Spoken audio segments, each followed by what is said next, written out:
Hello guys, मी प्रज्वल नेवसे स्वागत करतो तुमचं आपल्या युट्यूब चॅनल मध्ये. आज आपण आलेलो आहे स्वामीनारायण टेम्पल. स्वामीनारायण टेम्पल मिरजेजवळच्या आंबेगाव येथे स्थित आहे. व्हिडिओच्या स्टार्टिंगला आपण या मंदिराला कसे येऊ शकतो ते पाहूयात. स्वामीनारायण मंदिर पुण्यातील कात्रज शहरापासून जवळ असून कात्रज परिसरातील नरे आंबेगाव येथे हे मंदिर आहे. कात्रजपासून हे मंदिर 10 ते 12 किलोमीटर अशा अंतरावर आहे. या मंदिराच्या परिसरात टू व्हीलर, फोर व्हीलर या गाड्यांच्या पार्किंगची सोय करण्यात आली आहे. पार्किंगसाठी कोणत्याही प्रकारची रक्कम आकारली जात नाही, म्हणजेच सर्व भक्त भाविकांसाठी पार्किंग निशुल्क आहे. चला तर मग आपण पण आपली बाईक पार्क करून मंदिराच्या दिशेने निघूयात. मंदिराचा परिसर सुसज्ज असून एक फारच चांगले मंदिर पाहण्याचा अनुभव येथे आल्यावर आपल्याला भेटतो. मंदिराच्या परिसरात तुम्हाला सुंदर अशी झाडे पाहण्यास भेटतात. तर मित्रांनो, आता आपण स्वामीनारायण टेम्पलच्या एक्झॅक्ट समोर आलो आहे. चला तर मग पाहूया हा मंदिर.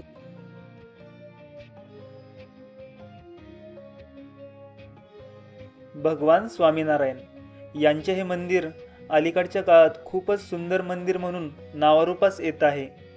या मंदिराचा परिसर जवळपास 27 एकरामध्ये पसरला असून मुख्य मंदिरा बाजूलाच आकर्षक गार्डन आणि फुलांचे झाडे पाहण्यास भेटतात.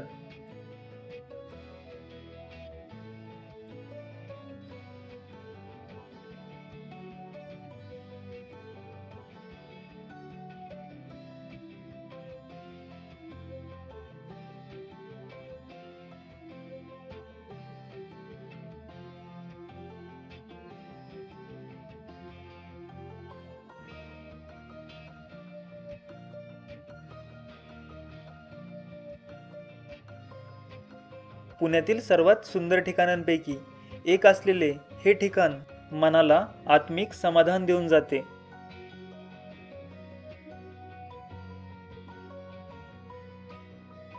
मुख्य मंदिराकडे जाताना प्रशस्त अशा पायऱ्यांचा मार्ग आहे. येथून थोडेसे पुढे आल्यावर मंदिराचे आकर्षक कोरीव काम पाहून आपण थक्क होऊन जातो.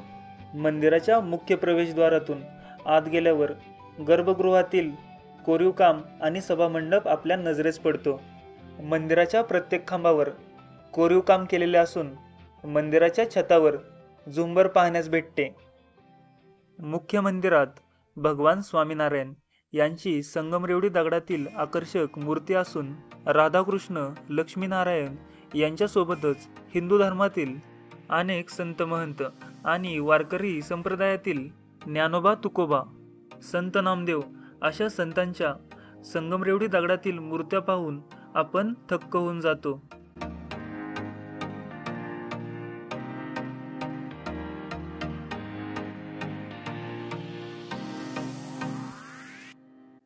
मंदिराच्या 3 बाजूंना प्रवेश मार्ग असून मंदिराच्या बाह्य बाजूस आकर्षक मूर्तिकाम आणि कोरीव काम पाहण्यास भेटते.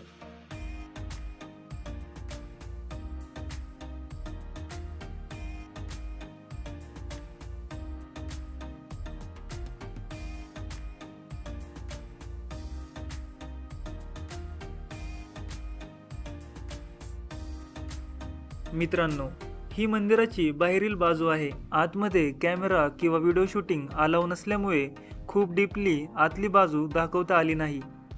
हे बाहेरचं कोरीव काम तुम्ही बघू शकता, अतिशय जबरदस्त आहे.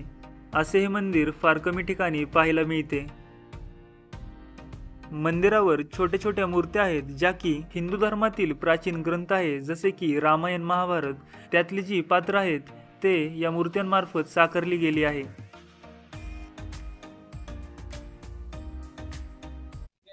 तर मित्रांनो, आत्ताच आम्ही दर्शन घेऊन मंदिराच्या बाहेर पडलो आहे.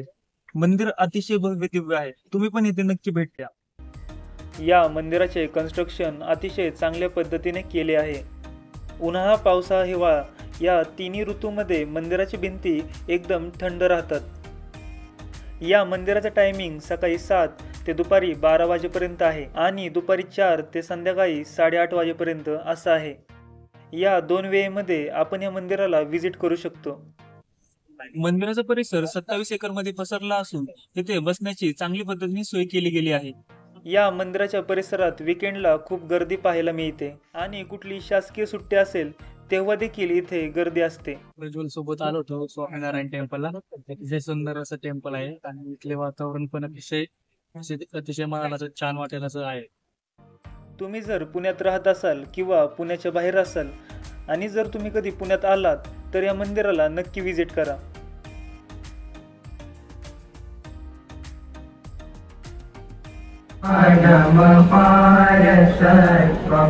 श्री स्वामी नारायण संध्याकाळच्या वेळी या मंदिराच्या परिसरात आकर्षक रोषणाई केली जाते आणि त्यामुळेच सायंकाळी 6 नंतर या मंदिरात प्रवेश करणे हा एक आनंददायी अनुभव असतो.